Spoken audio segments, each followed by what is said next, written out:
नमस्कार दोस्तों, मैं पूनम शर्मा अपने channel know the real art में आपका स्वागत करती हूँ।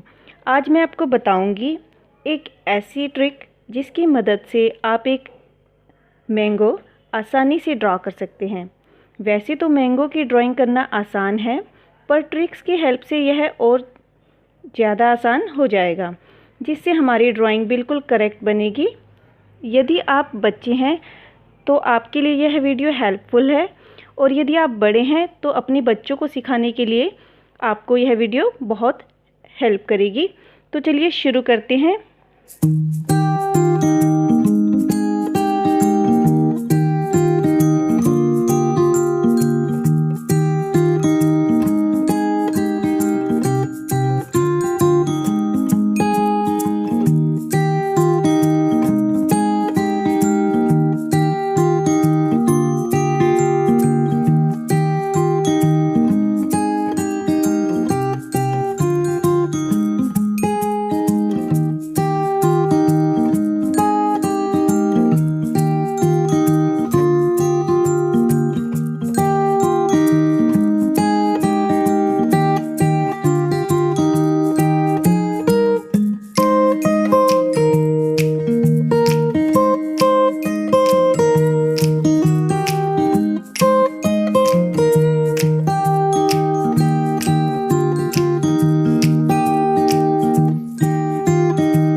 ट्रिक से बनी हुई मैंगो की ड्राइंग और उसमें कलरिंग। दोस्तों, यदि आपको मेरी वीडियो पसंद आई हो तो इसे शेयर करें, लाइक करें, सब्सक्राइब करें। सब्सक्राइब करने के बाद आपको जो बेल आइकन दिखाई देगा उसे प्रेस करना ना भूलें, क्योंकि ऐसा करने से मेरी अपडेट्स आपको तुरंत मिलेंगी। धन्यवाद। जय हिंद, जय भारत।